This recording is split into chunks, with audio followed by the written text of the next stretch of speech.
All the many devices. Oh, okay. Thank you. Our choice.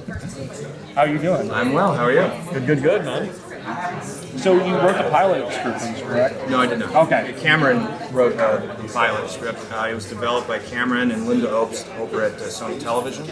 And they spent about a year developing it, and then they called me, because I have a deal at Sony, and said, we'd like you to take a look at this to executive produce. And I literally said no, I didn't want to even read it, because it wasn't a genre and a thing, and it was a concept that I was interested in. And they just kept coming back and said, no, you should really read this. And I finally relented and read it, and it was just a page turn. I just kept turning the pages, literally wanting to see what happened next, and by the end of the script, I wanted to see the next episode. And I realized if you can convince me, and if I'm hooked, there's a show in here. So that's when I signed on board. Wow. So, I mean, what kind of involvement will you have there? I'm executive producer. I'm supervising it. So, I'm not the day-to-day showrunner. Steve Maeda is the day-to-day showrunner. But, I read scripts, I give notes, I talk, concept with everybody. I'm involved in the production, but not hands-on. Will you do any writing for it at all? Not so far. Okay. Was this always pitched as a series, or was it pitched as a movie? I believe it was always intended to be a series. How far of the arc do you have? We have the first season arc, so we know what the year 1 is, and we have concepts of what we think we want to do for years 2 and 3. But season 1 is really our primary focus. Are you working to, because I mean, one of the things is wonderful is Battlestar Galactica, for instance, but the arcs were so deep that sometimes you really couldn't jump into the middle. And I know that the networks are always kind of like trying to find a balance for people to jump in. Now, do you kind of take that into consideration then when you're putting a show together now? Or? I think that aspect has started to lessen now in television generally, because audiences become much more familiar with serialized storytelling, and there's so many ways for you to catch up on a show. If you do jump into the middle, you could go back and find it in a variety of ways to catch up, and people like to binge watch, as they say. So I'm finding that there's less and less concern about that aspect with the networks, which is great. So now we can just kind of play the story forward and not keep worrying about explaining the show every week to the new. Yeah, that makes sense.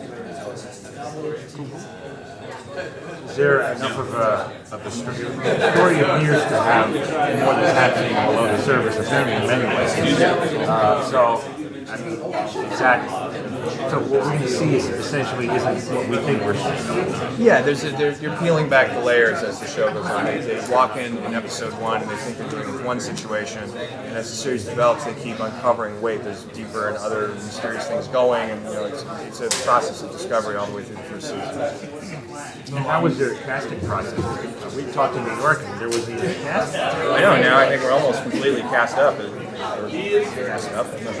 Right. We have a cast, at this point, so it's all good. And you start shooting soon, right? Yeah, I think it's a week from Sunday. Yeah. Nice. And when will it debut?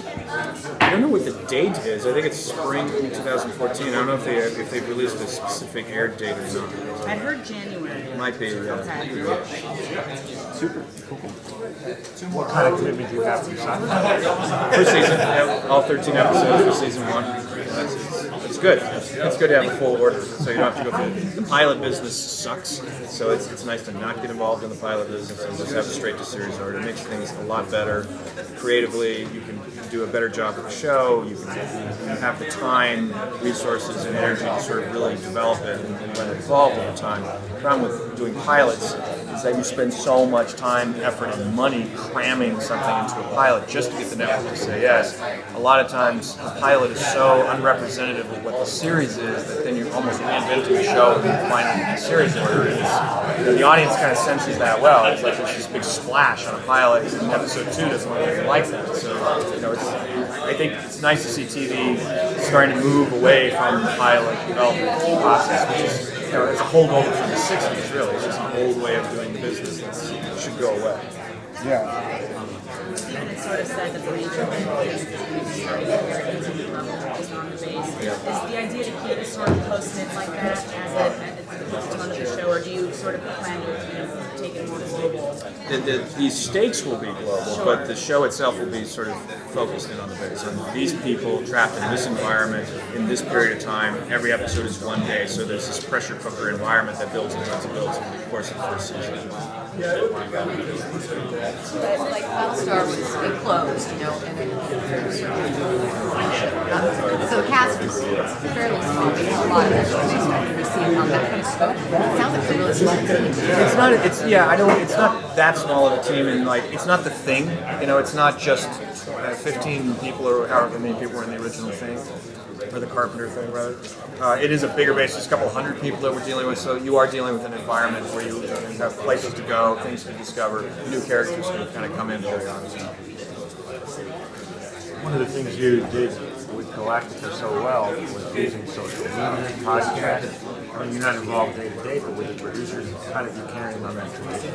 Yeah, that's become. I mean, when we were doing Galactica, that was all just sort of brand new stuff. And you know, the first season when Syfy.com came and said they wanted me to do a podcast, I didn't even know what that was. You know, so everything has kind of developed since. So now it's just kind of a given on a show like this. There's going to be a lot of social media interaction, you know, back and forth. You'll do like the Syfy signature app where you watch it and get all this other content. I think so, yeah. That's interesting. How come the move to filming in Montreal instead of Instead of Vancouver, Yeah. strictly a money decision. You know, it's we're in an environment now where TV shows and films are all chasing tax credits and who gives you the best deal. And it used to be Vancouver and British Columbia beat everybody, and then the province of Quebec decided, well, we can do better than that, and sure enough, they did. So, you know, off we went to Montreal.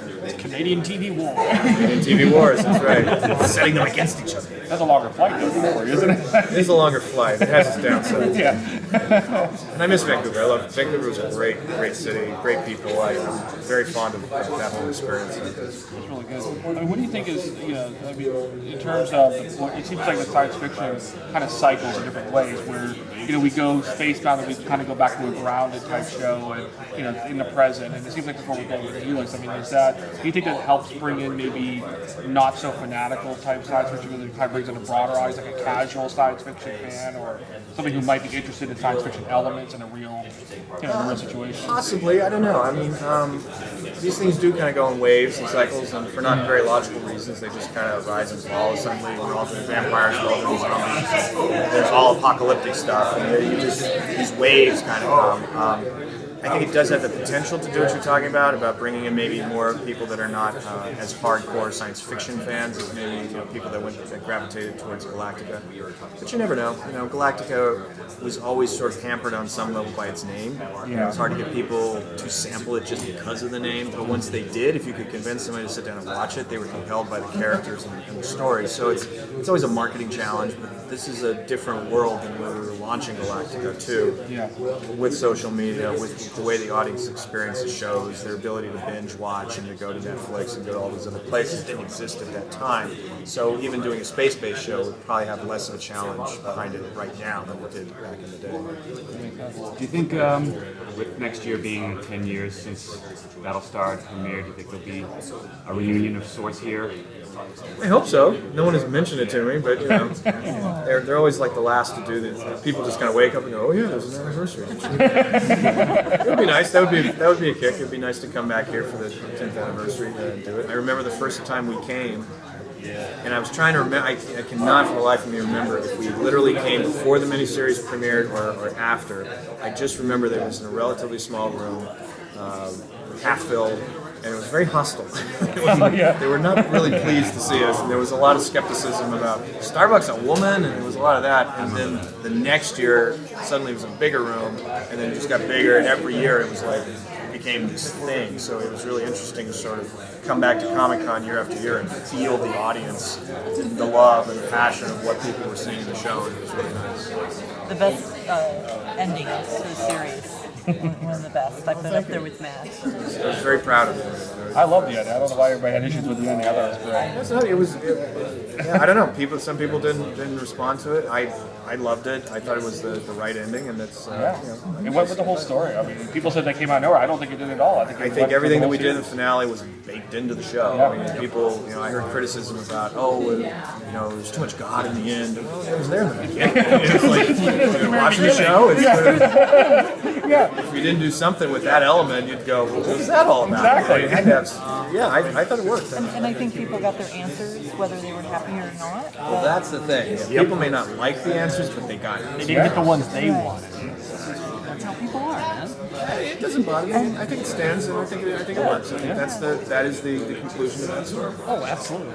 Are you happy with where everybody? I know we're supposed to talk about Helix, but but Bear McCurry got nominated for an I Emmy. know. I saw him last night. I was very happy. Yeah, I mean, so just to see this success, like Katie's doing great on Longmire, just the whole cast is like. Well, I'm very proud to see all of them go on and do great things. It was a tremendous, it really was a great group of people who did that show, from the grips to makeup to visual effects and composers and cast. I mean, it was really one of those situations where you catch lightning in the bottle.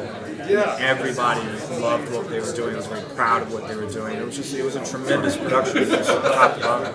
And I mean, a lot of people say about feeling the divide between the old fans and the new fans. Richard Hatch was talking yesterday about, how you just kept the door open no matter what he said, no matter how kind of nasty he got, you kind of kept that door open and then gave him, got him an excellent role. Well, he probably told the story of the first time I met him at that convention, which was really something. I remember booing and hissing, and it really almost booed me off the stage. And Richard stood up and it was like Moses, children of Israel. They all just kind of went, oh. And he didn't have to do that. He really didn't. I mean, he could have just watched from afar and watched me suffer, and he calmed the crowd and took all the venom out of the room and said, I don't agree. He was upfront. He said, I don't agree with what you're doing. This isn't the direction I would have taken the show, but he's our guest. You have to treat him with respect. You have to respect a vision like this, and I really appreciate it. And backstage, I met him for the first time, and I said, thank you. I said, I really appreciate that. And, if we get the series order, I'm going to ask you to come on the show. And he was like, well, we'll see. And sure enough, I called him and I said, okay, we're doing the show, and I've got a role for you. What do you think? And he was gracious and said, okay, send it to me and let's talk. In an excellent role, too. Great. Excellent character. Very good role. Thank you, Ron. Good luck.